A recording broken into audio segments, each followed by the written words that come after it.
যদি চাল ঠিক না করে এখানে চিনি বানান, তো বৃষ্টি আসলে তো এমনি সব শরবত হয়ে যাবে, ঠিক না?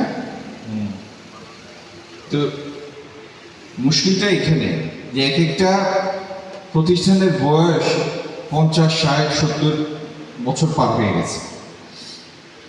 আমরা এই সরকার যারা দায়িত্ব নিয়েছি, আপনারা একটু দায়িত্ব দিয়েছেন, দায়িত্ব তো আপনাদের দেওয়ার কারণে আমরা দায়িত্ব পেয়েছি আল্লাহর মেহেরবানিতে। আমাদের লক্ষ্য হচ্ছে জুট মিল যতগুলি বন্ধ জুট মিল, যতগুলি বন্ধ টেক্সটাইল মিল, শিল্প মন্ত্রণালয়ের অধীনে যতগুলি বড় বড় কলকারখানা, প্রত্যেকটাকে আমরা চালু করব, এটি আমাদের লক্ষ্য।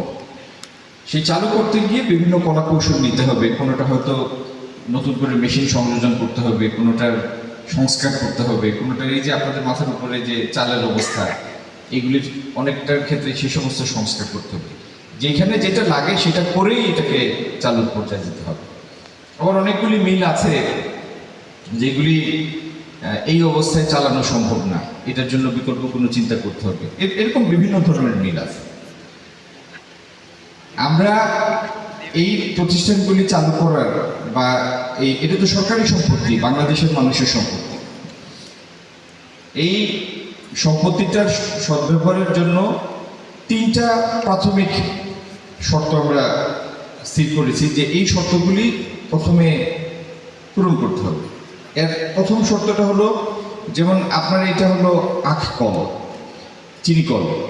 এই চিনি কলে যারা আখ উৎপাদন করেন, আখ চাষিরা, এদের স্বার্থ রক্ষা একটা প্রাথমিক শর্ত। একইভাবে এই মিল যদি চালু থাকতো, তো যে পরিমাণ শ্রমিক এখানে কাজ করতেন, কত করতেন? এমনি কত করতেন যদি চালু থাকতো? শ্রমিক কত হতো? 1000-1200। তো এই 1000 বা 1200 শ্রমিক, 1000 বা 1200 শ্রমিক, এর থেকে বহুগুণ বেশি কর্মসংস্থানের সৃষ্টি করার সুযোগ হয়তো পুরো জায়গায় নিয়ে আছে। যাই হোক, এই শ্রমিকের স্বার্থ রক্ষা হলো আরেকটি প্রাথমিক শর্ত। আর তৃতীয় শর্ত হলো, মিলটা চললে মিলটা যেন লাভজনকভাবে চলে, যাতে মিলের টাকায় মিল চলতে পারে।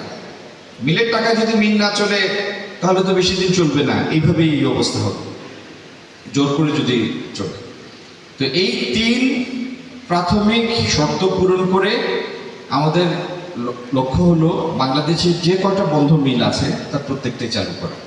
মিল না চললে কর্মসংস্থান কিভাবে হবে?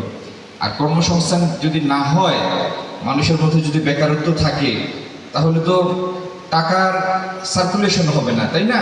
এক হাত থেকে আরেক হাতে যাবে না, দারিদ্রতা বাড়বে। তো আমাদের লক্ষ্যই হচ্ছে দারিদ্রতা কমানো, কর্মসংস্থান বৃদ্ধি, নতুন কর্মসংস্থান সৃষ্টি। তো আজকের মিলটা আমরা দেখে গেলাম। এই আমাদের এই অভিজ্ঞতা নিয়ে আমরা আরো বিশেষজ্ঞ পর্যায়ে আলাপ আলোচনা করে কিভাবে আগানো যায়, যে 3 শর্তের কথা বললাম, সেই স্বার্থ রক্ষা করে কিভাবে দ্রুত আগানো যায়, সেই বিষয়ে আমাদের কর্মপন্থা স্থির করব।